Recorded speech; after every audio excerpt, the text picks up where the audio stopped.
Halo, assalamualaikum. Beberapa keluhan yang saya baca, baik di media sosial maupun di kolom komentar, kuota SPMB di tahap satu suatu sekolah itu jumlahnya nol, atau kalaupun ada hanya satu atau dua untuk jalur-jalur tertentu.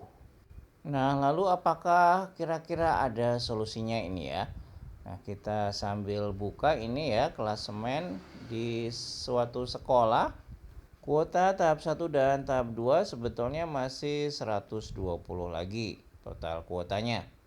Tapi jika kita lihat untuk tahap satu, yaitu untuk jalur mutasi dan jalur prestasi, sebentar kita sambil cek dulu yang jalur mutasi. Untuk anak guru ini 0, kemudian pindah tugas orang tua juga 0. Jalur prestasinya akademik kejuaraan 0, akademik rapot 0, non akademik kejuaraan juga 0, non akademik kepemimpinan juga 0. Ya, praktis ini tahap 1 0 semua kuotanya. Jadi yang 120 itu semuanya ada di tahap 2 ya, afirmasi dan juga domisili. Coba sambil kita cek dulu ya. Ini kan total 120 untuk tahap 2 saja, berarti kita lihat yang domisili ini 0. Kemudian penyangga ini 52. Kemudian yang afirmasi CB-nya 0, KETM 66, dan untuk MBK ini 2 ya. Pas ya. Jumlahnya 120. Semuanya di tahap 2. Ini kebetulan memang yang saya rekam layar ini salah satu sekolah favorit ya di daerah saya, di kabupaten saya.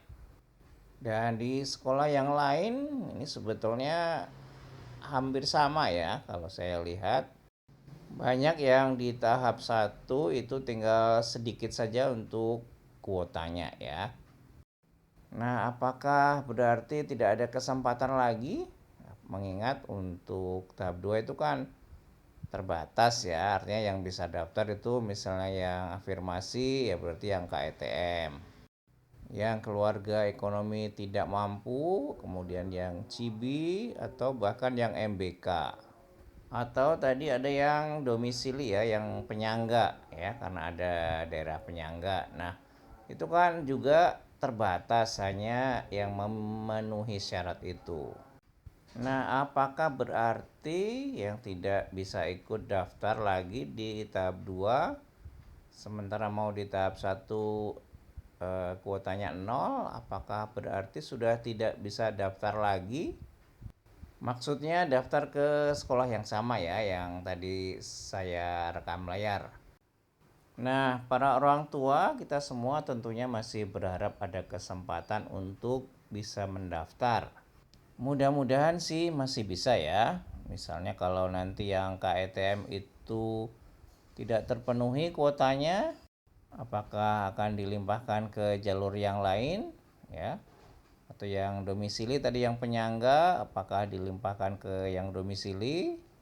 Kita tunggu saja ya. Atau mungkin ada kebijakan lain, misalnya penambahan kuota ya, mudah-mudahan.